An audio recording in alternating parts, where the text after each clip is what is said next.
তো আজকে যে টপিকটা নিয়ে আলোচনা করব সেটা হচ্ছে নেক্সট পার্ট হচ্ছে তোমাদের সিম্পল স্ট্রেস অ্যান্ড স্ট্রেন। ঠিক আছে, তো সিম্পল স্ট্রেস স্ট্রেন জিনিসটা কি, introduction of types of load, এইগুলো তোমাদের আমি বলে দিয়েছি আগের ভিডিওয়। ঠিক আছে, এগুলো তোমাদের এতটুকু তোমাদের ক্লাসে নিয়েছিলাম।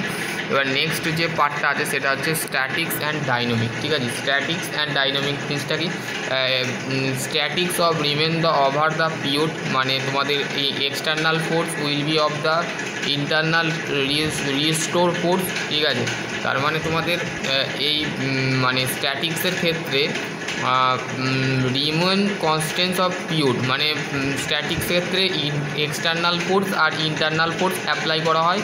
এক্সটার্নালটা আমাদের ইকুইলিব্রিয়ামের ক্ষেত্রে ইউজ করা হয়, ইন্টারনালটা হচ্ছে রিস্টোর ফোর্সের ক্ষেত্রে। Deformation of the stress of the depending of the external force of the steepness. ঠিক আছে, তারপরে হচ্ছে এ গুড এক্সাম্পল, একটা এক্সাম্পল দিয়েছে, ভালো একটা example, statics load the weight of the building the action the ground, মানে আমাদের যে বিল্ডিং থাকে, এই যে আমাদের বাড়িটা আছে, এই বাড়িটার মধ্যে যে লোডটা কাজ করছে সেটা হচ্ছে স্ট্যাটিক্স লোড, মানে পুরোটা রিজিড আছে, নড়াচড়া করছে না। তো সেই ক্ষেত্রে তোমাদের বিল্ডিংটাও কী হচ্ছে, রিজিড অবস্থায় আছে। ঠিক আছে, এবার হচ্ছে নেক্সট হচ্ছে দেখো তোমাদের বলেছে dynamic with of the respected time. ঠিক আছে, ডাইনামিক রেসপেক্টেড টাইম বলতে আমরা কি বলছি, ডাইনামিক যে বিষয়টা আছে সেটা বেসিক্যালি দেখো একটা টাইমের উপরে নির্ভর করছে। ঠিক আছে, external force of the initial force, তারপর হচ্ছে ড্যাম্পিং ফোর্স,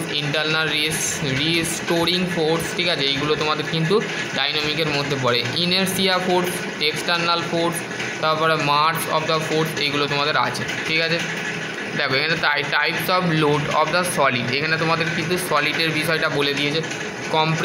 কম্প্রেশন মানে হচ্ছে এরাম দিয়ে প্রেস করে, মানে কম্প্রেশন মানে কি, কম্প্রেশন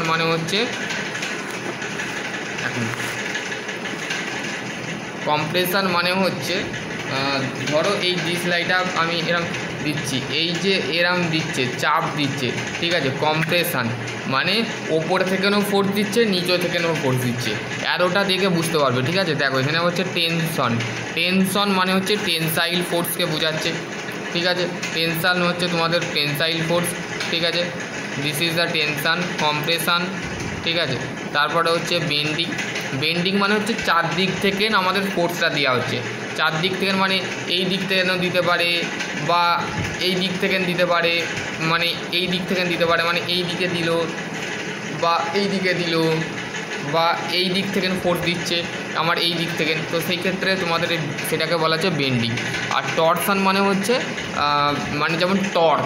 ঠিক আছে, মানে টরশন মানে হচ্ছে মুচড়ানো, মানে সেই মেটেরিয়ালটাকে এরকম করে মুচড়ে দেওয়া, মানে মুচড়ানো নয়, বেসিক্যালি টুইস্টিং মুভমেন্ট বা টরশন। ঠিক আছে, তো এইটাও আমরা জানবো, টরশন জিনিসটা কি, শিয়ার জিনিসটা কি, এই ভিডিওই আমরা জানবো। ঠিক আছে, এবার হচ্ছে দেখো ইন্টারনাল রেজিস্ট্যান্স বলতে কি বুঝি, দেখো ইন্টারনাল রেজিস্ট্যান্স বলতে when ever the body is the subject of the external force the আন্ডারগোস of the deformation change in shape of dimension, মানে আমাদের দেখো এই শেপে ছিল, এক্সটার্নাল ফোর্স দেওয়ার পর সেই বডিটা কী হলো, দেখো আমরা জানি সিগমা